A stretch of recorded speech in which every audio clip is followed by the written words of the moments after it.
Daily Tech News Show is made possible by you listening right now. Thanks to all of you, including Ken Hayes, Philip Shane, Paul Boyer, and brand new patrons Ruben, Vinayagam, Merritt, and Arena. Yay, new patrons! Hey, welcome! On this episode of DTNS, Lenovo may be ready to launch a laptop with a scrollable screen, and Shannon Morse joins us to talk about whether new rules from YouTube are making it better or worse. This is the Daily Tech News for Friday, December 20th, 2024 in Los Angeles. I'm Tom Merritt. From Studio Animal House, I'm Sarah Lane. From snowy Studio, Colorado, I'm Shannon Morse. From the home of the Man of Steel, I'm Len Peralta. And I'm the show's producer, Roger Chang. You're in Metropolis? I am. Cleveland Metropolis. Cleveland was Metropolis. Yeah. Yes, but Superman is from Cleveland. He was created right.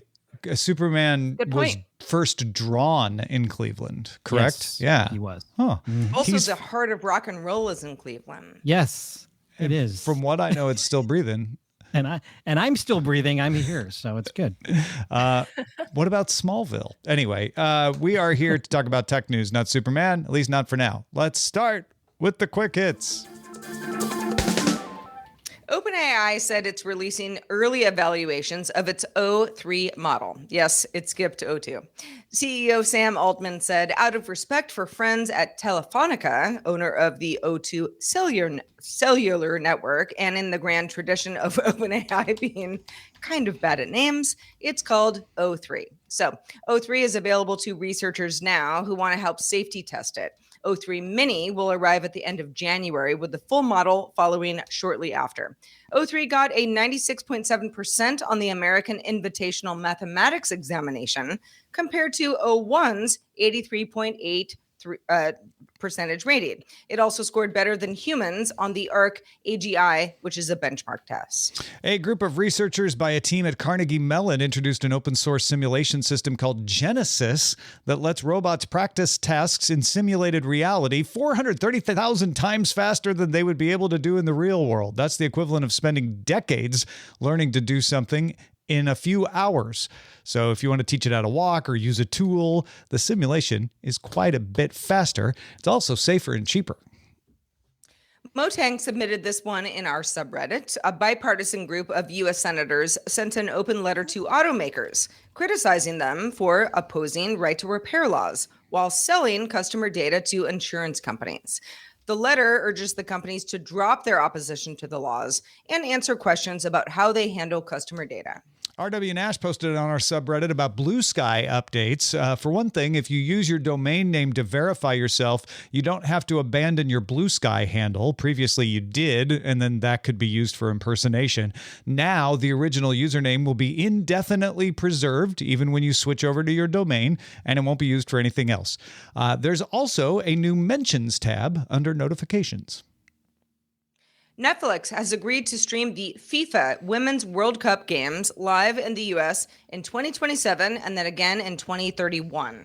There will be broadcasts in both Spanish and English, as well as supplemental coverage leading up to the tournament, including documentary programming.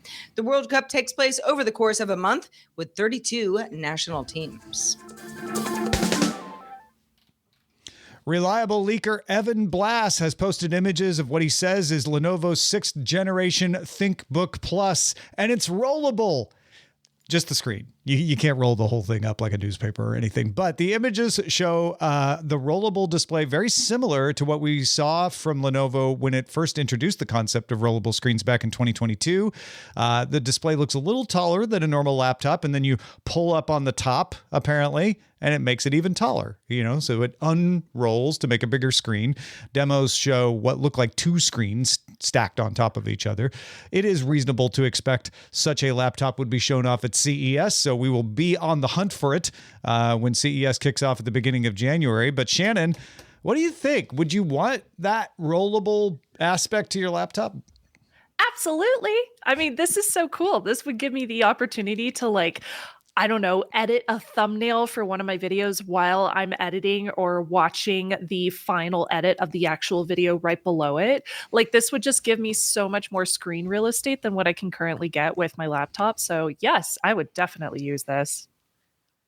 Sarah, what about you? You want to be able to unroll? I think the cool thing, like Shannon's talking about, is you have that extra screen space when you need it. And if you don't need it, you just I think that's the key part of this is, for example, I've got my MacBook Air. This is my trusty, Road Warrior, and does not have an expandable screen, although I could make it have one. But if that was somehow part of the deal where I was like, all right, I'm going to be somewhere for a while.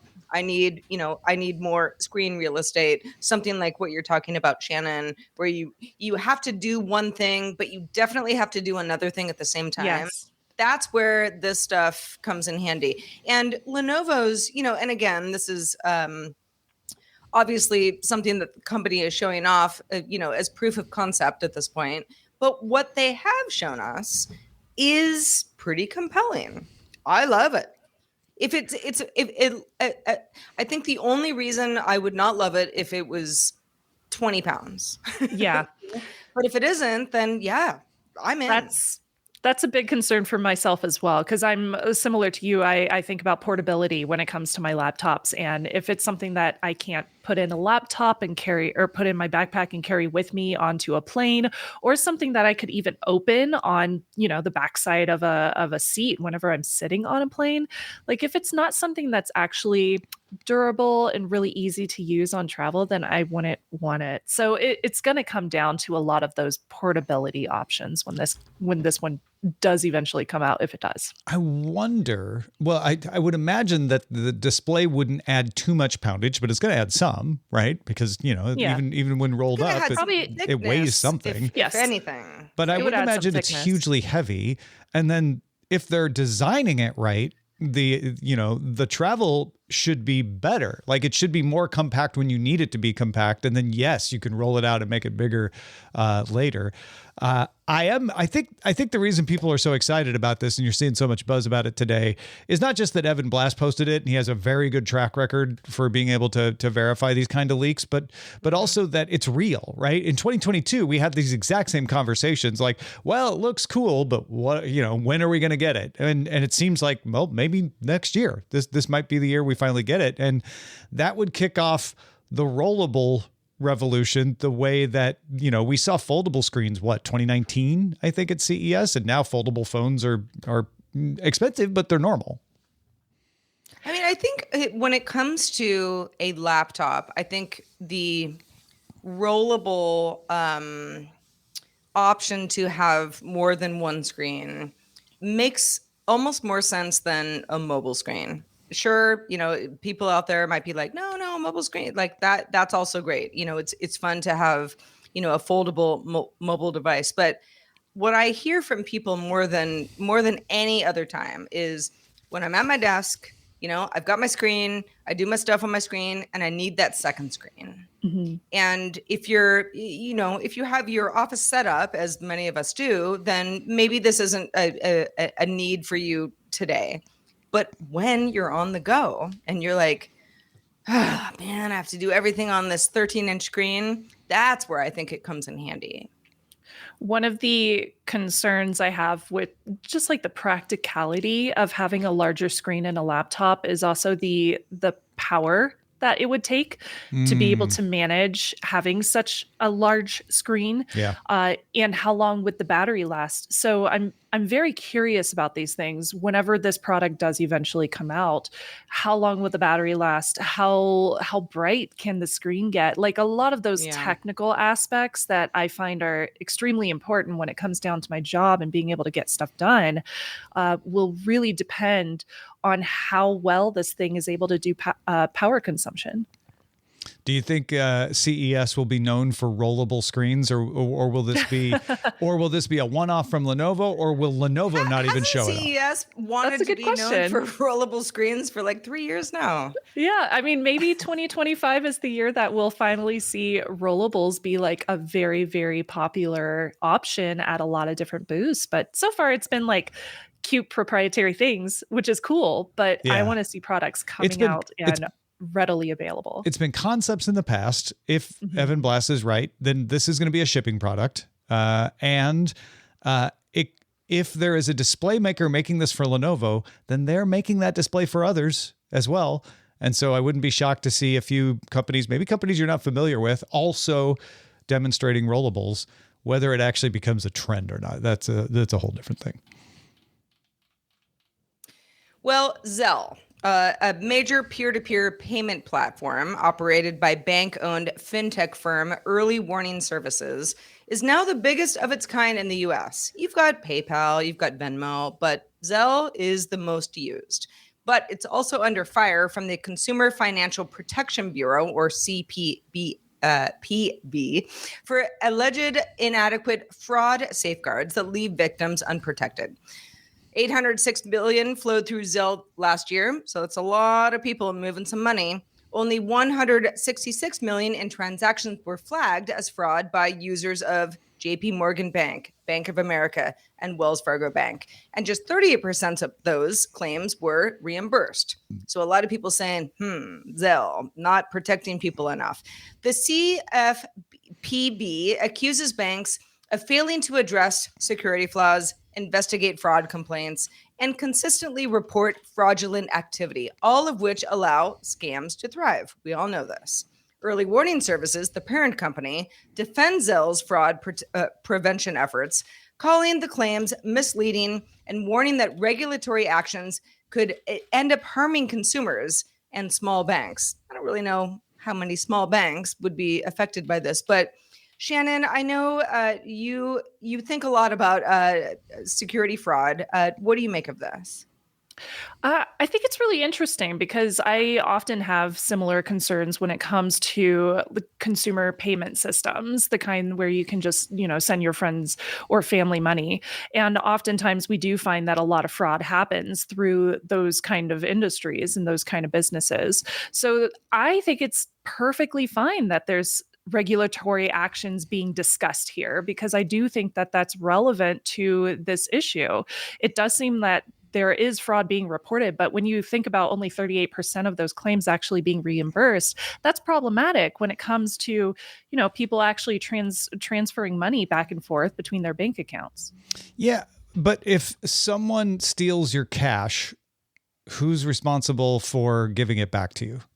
That, I think, is the issue here, exactly. is that Zelle is more like cash in many ways. It's not And less exactly like a Visa card. It's one thing when I use my bank and I transfer things from my checking account, and then I get become a victim of fraud. There might be a case for the bank to cover it, but even then, when you do wire transfers, the bank goes to great lengths to say, make sure you know where you're sending that money through the wire transfer, not Zelle, because once it's gone, it's gone. We will not be able to get it back to you.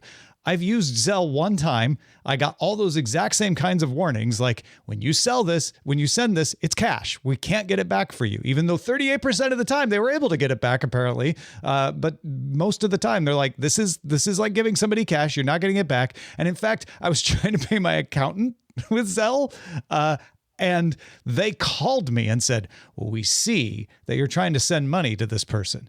Have you ever done business with them before? I'm like, yeah, she's been my accountant. Are they shaking you down? That's good. For 10 years. And they're like, well, I don't see any other transactions to this person. I'm like, not through Zelle. No. But if you look at my bank account, I've been writing checks to them, and I would like to not have to write a paper check to them because they take Zelle. And it felt overzealous. I was sort of thankful. I was very polite and happy. Like, yes, I'm happy you're preventing fraud. So I'm surprised to see this. Yeah, I mean, I actually use Zelle to pay my rent currently, and every time I do, because the amount of money is enough to flag it every time. I have 2FA with Bank of America, which is how I use Zelle. And every time, I have to go through this, a little process to, write in my PIN that I get on my phone and, be like, yes, I'm really doing this. Like, nobody is holding me hostage right now. But at the same time, I kind of appreciate that. So the idea that Zelle is being gone after for not adequately safeguarding the general public that is using it. I don't really have that experience with Zelle. I don't have that experience with any peer-to-peer payment processor. I know that can happen. The last time that happened to me, I actually physically walked into my credit union and I had to withdraw a bunch of cash because I was moving, and the movers would only take cash. And literally they were like, "Are you safe?" You're right. Good. You know, like, Yeah. is somebody making you do this? And I was like, good. "No, I have to move. The movers are outside. Come on, let's do this." But at the same time, I kind of appreciated it. Yeah, sure. I Yeah, appreciated exactly. them saying, "Well, hold on a second. Like, this seems a little strange." Yeah. That- Like taking additional precautions when it comes to digital accounts, but also peer-to-peer payment systems. I do think that's important. And whether it's just them simply requiring an additional step for authentication to make sure that you are exactly who you say you are, or authenticating who you're sending the money to, like they could put additional steps there and not make it so convoluted or hard for consumers that we would never want to use it anymore. Yeah. So we have options there. It just kind of depends on how they choose to go about that kind of regulatory effort. And first of all, this is not a regulatory action. This is a lawsuit, which is a kind of regulatory action depending on how you look at it. But it's not like it's not like they're enforcing a rule. They're claiming negligence. So it's slightly different than just saying, "Oh, there was a rule here that you didn't follow." They're going to try to convince a judge that they didn't take enough precautions, not that they didn't follow the rules. And what they're saying is, Zelle required a user to have an email address or phone number and enter a one-time passcode from the participating financial institution. So you had to know they had an email or phone number that was them, and then the financial institution would send a code, and they would put that code in. And they're not even claiming there was like SIM jacking or anything. They're saying people got on the phone and tricked them into giving them that code. They fished the code out. And they're saying that that's the bank's fault. I have a little bit of an issue with that. It's one thing to say, like, this isn't a secure way of doing the codes, but that's not the argument. The argument is, and because the people were tricked into giving their codes, it's the bank's fault and they should refund the money. And I'm not sure that's true. I mean, don't get me wrong. I'm not defending phishing, but I don't know that that's the bank's fault that someone got phished. Granted, maybe putting in rules that say banks need to inform people more on how to not get phished. But to me, they were like, well, they were taking some pretty reasonable precautions. And I mean, again, Bank of America, my primary bank for, everything I do with Zelle, will send me an email all the time. Like, here's how to not get phished. I mean, I do believe that banks don't want this to happen in general. Yeah. They want this all to flow, the money. I don't to love flow banks as it's either, supposed but to I flow. just, I'm trying to be fair. I'm not standing up for the banks of the world. They But have at least their they're own FDIC problems. insured. Right. But yeah, it's sort of like phishing attacks. I mean, come on, is it really Zelle or is it just phishing attacks? Who's getting owned? Not Yeah, us. yeah. It gets Thankfully. tricky. It gets tricky. What do you want to hear us talk about on the show? One way to let us know is our subreddit. We mentioned some people who submitted stories to our subreddit earlier on in the show. You could be one of them, or just vote on the ones that people submit so we know there's a lot of people interested in them. Go to reddit.com/r/Daily Tech News Show. On Monday, YouTube announced it will give creators more control over how their content can be used by third parties to train AI models. Eligible creators will be able to flag content, permitting specific third-party AI companies to train models on their content. The default setting won't allow third parties to train on their videos, so you have to opt in. Tuesday, YouTube announced it's partnering with the Creative Arts Agency, or CAA. If you live in LA, it's a really big one, to start testing a tool next year that will let professionals identify content that uses their AI-generated likeness on the platform and submit requests for their removal.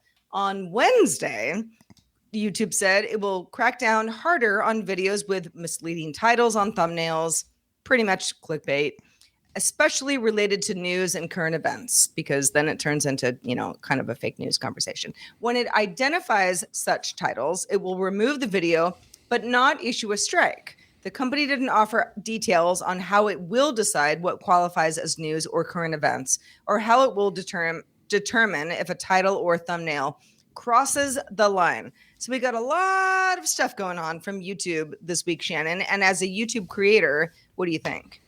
Oh man, yeah. I'm kind of excited about the changes that they are implementing. All three of them seem to be really good positive changes, especially for creators when it comes down to it. With the story about the clickbaity titles and thumbnails, that's extremely relevant because not only if you're creating clickbait, that can cause you to have lower watch times because people might click into your videos, downvote it, and then click away. So they're not sticking around to see all the ads that you might integrate it into your video or whatever it might be. So that's going to be a positive for people. And I hope that it educates creators on how to properly do thumbnails and titles in the long run so that they do gain a loyal audience as opposed to just creating things that get one and done clicks. So that's a positive for sure. Yeah, I'm looking forward to less clickbait in my feed. If it results in that, that'd be great. Me too. That would. I mean, do you have? I mean, is there sort of like a 1, 2, 3 method that you would say like, here's how you get people to really want to watch that video because you want them to watch the video, but not lie about what the video has? That's a good question. I use a whole lot of analytics and I use a lot of research to go into like how I do my own thumbnails on my own channel. And I don't think they're perfect by any sense, but there's even like color science that you can use for thumbnails. And there's specific wording and like how many characters you should use in your titles. So there's a lot of science behind like how to get people to click on a video. But when it comes down to it, I try to invoke some kind of emotion behind my videos. And it's not necessarily something clickbaity, but I might include a question on the thumbnail, or I might include a picture of the item that I'm reviewing so people know exactly what the topic is. But that can be a lot easier when it comes to tech videos, as opposed to if you're doing something that's more story driven. Like, how do you keep that from becoming something that is clickbaity? So then we have all these stories about AI and what's going on there and how YouTube is trying to protect the creators who are on their platform currently. Really appreciate the part that they're partnering with the Creative Artists Agency to help different content creators and professionals find if their AI or if their likeness is being used for some kind of AI generation. Previously, I know it's been a few months now, but I think it was MKBHD found a brand was using what sounded like his voice to advertise a product. Yes. Yeah. Which is extremely relevant in this year. And I hope that YouTube partnering with CAA is going to help determine whenever things like this are happening. So us creators can be able to take those things down or have some kind of control over our likeness before it gets way out of hand and people think that we're like advertising something that we're not really advertising. What was the one? I'm sorry. Was it the first version of Sora that sounded like Scarlett Johansson? Yes, I believe so. It was the advanced voice mode, first version of the advanced voice mode that they demonstrated. Yeah. And the actress was like, it does sound like me and I'm not part of this. And I have a problem with it. So as a content creator, I would like to have the choice when it comes down to it. Like if I do want to use some AI generation tool for my voice, if I don't know, have a sore throat and I need to use it, it would be nice to have that control and not allow other parties to use my likeness just for some kind of like branded sponsorship or something when I don't have any say in the matter, especially if my contracts don't involve any kind of likeness licenses. So I think this is a really good choice that YouTube is making to protect us. And then we just recently heard about the ability to opt in. Luckily, it is automatically opted out of third-party AI training, which has also been a very hot topic in the content creator space in the last several months, mainly because there have been a few, like, I guess you could call them libraries associated with AI using videos for some kind of training, whether that's just looking at titles and thumbnails or images from videos or descriptions from videos or the videos themselves. There has been a little bit of that happening. So now that YouTube is integrating the ability to choose to opt in if you want to, or just leave it opt out right on your dashboard in the studio is extremely useful for all content creators. Yeah, it's a good first step towards what I think ethically a lot of people agree is necessary. It's still indetermined if it's legally necessary under current laws or not. But I like that a lot of companies are getting ahead of it and acknowledging, like, look, we know a predominant number of people believe that you should get permission before training, so we're going to help with that. I think it would be great as a next step. I'm not faulting them for not including this, but a next step would be, a way for me to say, yes, you can train off my videos if you pay me, you let me set a rate. And it's like, you can't train off my videos unless, you pay a licensing fee. I think that would be interesting too. And the nice thing about this tool is you have the option, if you do turn it on and allow third party to use your videos for AI training, you do have the option of choosing which of those different LLMs or different companies that you want to work with. So say you have a branded deal as a content creator with Apple. You could turn on the ability for Apple to use training on your videos in order to, use your likeness or whatever it might be. ByteDance is one of those that's included in there. NVIDIA, OpenAI. There's a whole bunch of different brands that are already included in their list. So if you do end up needing that option and ability, you don't have to turn it on for everybody. You do have those options. Yeah, especially if you're like, the open source ones I'm good with. The proprietary companies, no. You could do something like that too. That's cool. Yeah, all right, before we get out of here, let's check out the mailbag. Let's do it. Don wrote in, with all the extra AI stories because of the OpenAI daily announcements, I've been overwhelmed with the number of times I've heard about hallucinations. Don says, every time I hear that, it's like fingernails on a chalkboard.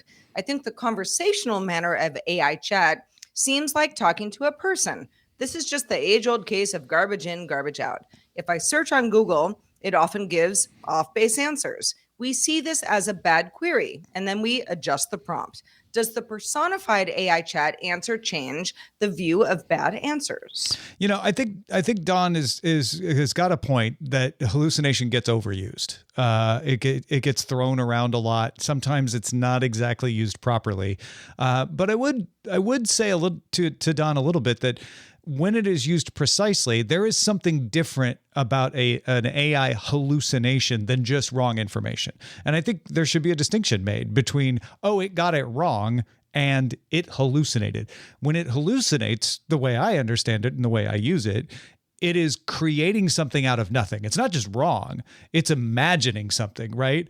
And so that whole conversation yesterday about 100 to butts is not just it got it wrong. It created 100 to butts. It created a character and a whole backstory around them. And to me, it's like, okay, that deserves more than just that's wrong information. That is made up information. That's a hallucination. Yeah, I think, so many of us, we get used to, search queries as we've known it for decades now. It's sort of like if you want a particular answer and you ask it in a convoluted way, you're going to get a convoluted answer. And you kind of know that. There are times where I'm like, I want to remember the name of that character in that movie, but I don't even remember the movie. I kind of have to go down the rabbit hole for a while, and we're used to that. When it comes to AI search, if you get like a funny answer, you're like, hello, robot. Why are you doing this to me? Who is Hunter to Butts? And then Jason wrote in, I just thought of a future use case for the ChatGPT phone number. I recently had the experience of calling 911 for a medical emergency. The operator was awesome and collected the necessary information for the emergency, then guided us through performing CPR. I can see an AI supplementing some of these emergency type calls: 911, poison control, 311, 411, etc. Oh my gosh, is 411 still around? Let's call 411 and find out. Yeah, of course it's still around. I don't know how many people use it, but it's still there. Oh, that's great. Yeah. I used to use 411 all the time. What is the 411?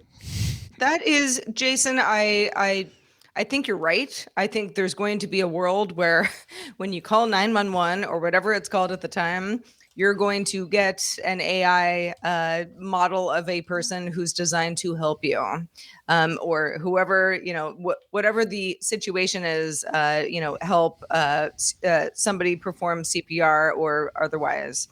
I don't think we're there yet, but that does seem to be a good use case for this when performed correctly. Yeah, these got to be ironclad for 911. I could see it maybe collecting information and referring you as a way to kind of help with call load. I don't know if they're ready to help you perform CPR. I think in some very narrow agentic cases, maybe they're reliable enough for that. Certainly for things like 411 and 311 is the digging one, I think. Is that right? Like, can I safely dig in certain places? They might be pretty useful for that. Poison control, where the information can be on rails. Yeah. There's some interesting thoughts here. Thank you, Jason.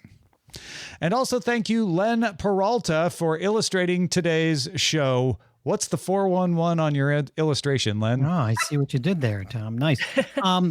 Biggest story of the year. What would you say? AI, of course. Never heard of it. Never. Well, let me educate you, Tom. What does that even stand for, then? So AI, big story. It's also my last appearance this year going into the holiday season. And I decided to do something that was holiday related through AI. And this is Santa AI. Santa AI. Santa. Wow. Santa AI. Santa Yes. AI. And you know what? This was a prompt that I created in AI, and it's asking who needs Len Peralta when you can do an old-fashioned Norman Rockwell-inspired painting of Santa carrying a bag of different tech items. Be careful, Len. Be careful. I know. That's what I'm saying. Look, I'm here. I'm human, but I accept my robot overlords. So You've finally given in. I'm giving it. So how much did you do on it? Like, you obviously generated something for it. Then did you touch it up, or the typography? I did the typography. I added a color layer, but everything else is all. Did you have to take away any fingers? No. What I tried to do is try to find the weirdest version that it could give me. And nice. This was pretty dang That's weird. Great. Yes, if you would like to celebrate our robot overlords, you can do so at Patreon, patreon.com/Len.